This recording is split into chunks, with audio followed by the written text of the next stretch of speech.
Hello beautiful people, welcome back to the channel. Today we are going to go over the 4 steps I take to make most of my trap drum patterns. Shout out to the comment winners. Comment below to be featured in the next video. The winner of the When in Doubt Creative Bundle giveaway from last video is ADB Beats. Please contact me via Twitter to claim your prize. Don't forget to get your dope content only wristband bundle. It comes with 2 wristbands, both centerfold kits, a collab raffle ticket, blah blah blah blah blah. There will be a link in the description if you're interested.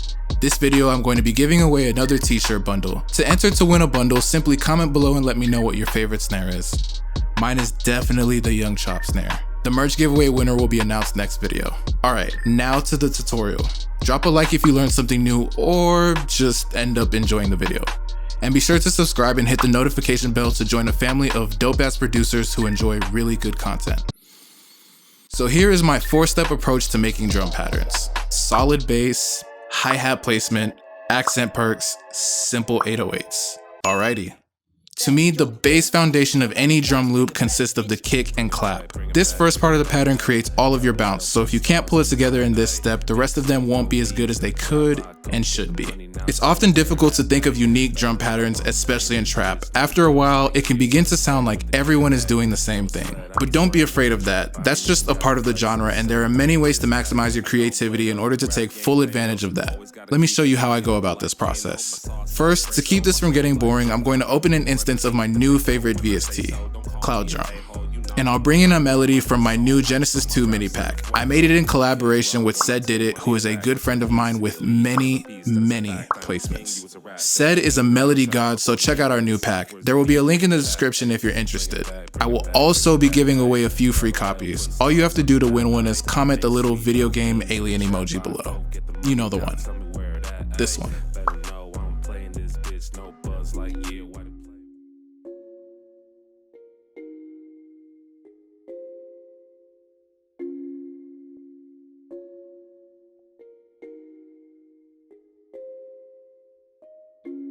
Okay, now I'm going to show you the exact pattern I start with every time I begin constructing drums. It'll sound familiar to you in a few seconds.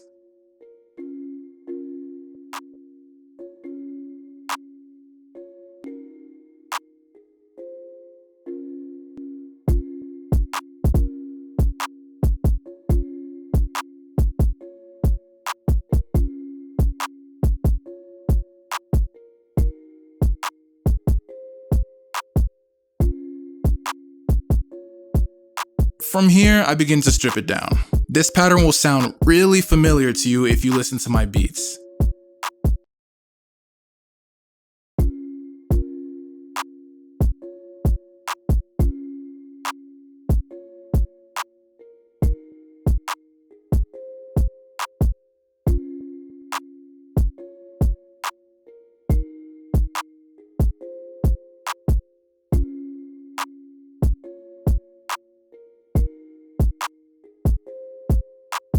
Then the last thing I do, if need be, is add stuff back in.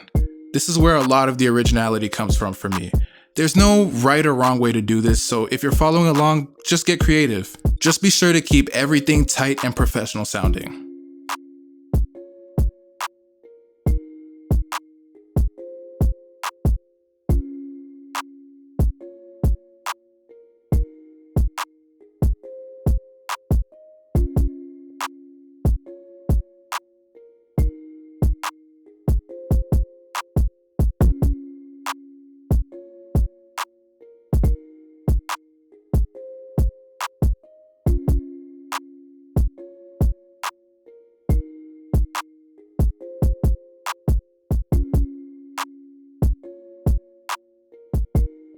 Great. Now that we have this very good drum pattern making up the foundation of our drum loop, we can flush it out with some creative hi-hats.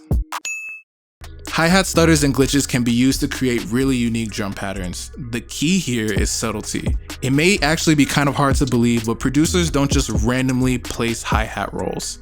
The most professional and most talented usually syncopate their hi-hat glitches to other drum sounds, ordinarily the heaviest ones such as the kick and clap. This is done in order to create rhythm. Drum syncopation is basically where you create non-traditional drum rhythms, such as hi-hat rolls and glitches, within an otherwise traditional drum pattern. You can do this with sounds besides hi-hats like perc snares and rims, and you can even do this with heavier drum sounds too. There are literally no rules, but for now, I'll show you this technique with just hi-hats. So in this basic drum pattern we've made, we can begin by creating a simple 4-step pattern with our hi-hat. I chose this option as opposed to the 2-step pattern because it allows me to create more bounce. And if you want, you can always manually fill in the rest of the 2 steps later, which I often do myself. So let's begin playing our pattern and adding things in. You can go to this menu that's signaled by this little magnetic horseshoe icon at the top left of your piano roll and choose what step sequence you want to create your rolls on. Let's begin with my favorite, the 1/6 beat.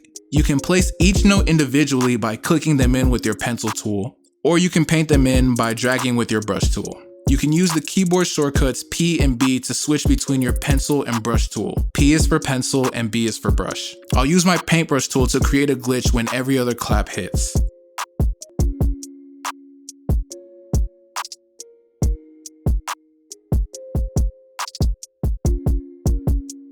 And I'll do a few more where they are quote unquote leading up to the clap. Here, let me show you.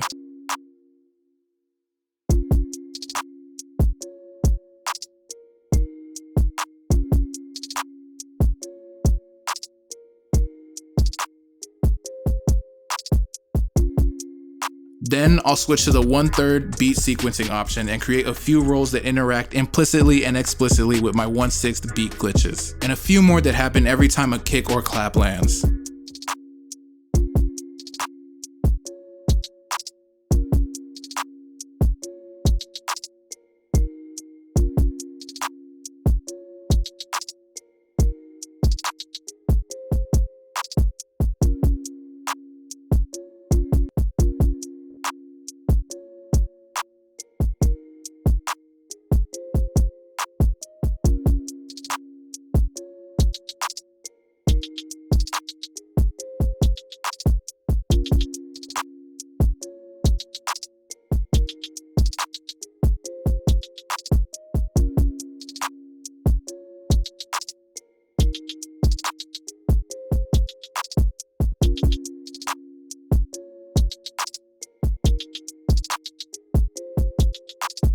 And lastly, I'll fill in some 2 steps and mute a few notes here and there to create some more bounce.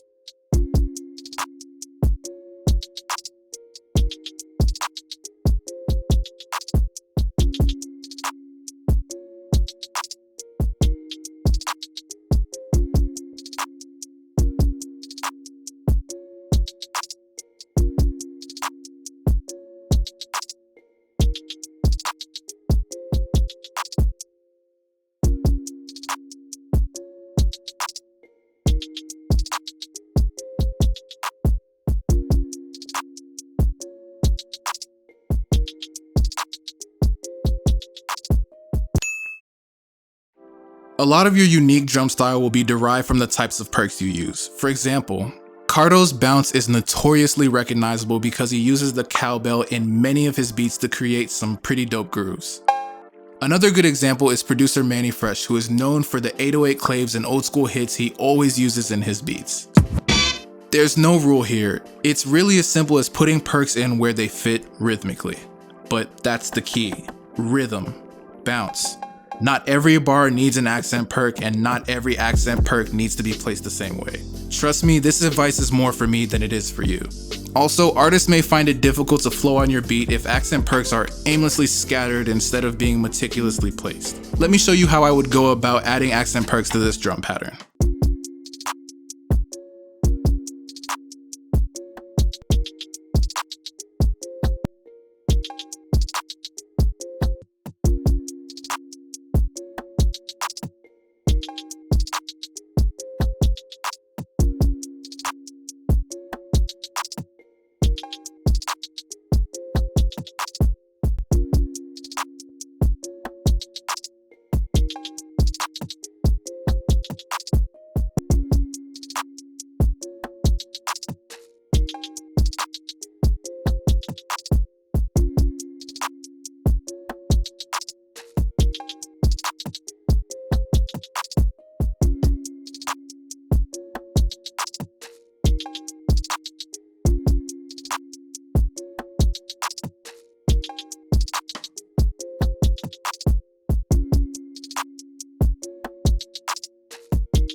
Okay, real talk. Crazy 808s are cool. 808 slides are really cool. But to be real, like really real, a lot of the time it can be entirely too much. In my own experience, I've had many instances where an artist will come to me and say, I really like this beat concept, but your 808s are doing way too much for me to be able to rap on it. Learn from my mistakes. Simplicity truly is the key. The best 808 pattern is the one that hits on the same beat as your kick and follows the root notes of your melody's chord progression. Good thing you're using the MIDI kit so that you can see all your notes. If you don't know all the root notes in your chord progression, with some effort you can find the root note of the first chord of your melody and use that throughout. This works way more often than you would think, and it actually gives the artist way more creative room to think. Melodic 808s can sometimes stifle the creative writing process for artists based solely on my own experience. I'll show you a bit of both methods.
And that's pretty much how I do most of my trap drum patterns. Now obviously I can get way more intricate at times, but all that intricacy came with practice. Learn these things and make these skills a routine, and I promise they will improve your drum sequencing. Okay, we'll structure this one out and let the fire beat rock for the outro. Thank you so much for watching. Drop a like if you learned something, share this video with a producer who could use some help with trap drum sequencing, and don't forget to subscribe. If you don't, your FL Studio will crash the next time you use it, your computer will explode, and your hard drive will fall in the toilet. I mean, probably not, but why chance it? Peace.